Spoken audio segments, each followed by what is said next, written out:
দ্বিতীয় শ্রেণীর কাছে।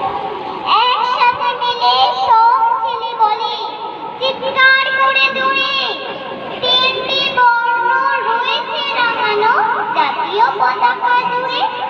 শ্রেণীর পিছনে বেঞ্চের কোণে শিশু ছিল এক বসে, পতাকার মাঝে 5 রং আছে, বলল সে মৃদু ভাষী। কথা তার শুনে বাকি শিশুগণে হেসে খায় মুখো। শিক্ষক রেগে বললেন হেঁকে, বোঝাও কি করে কাজকে?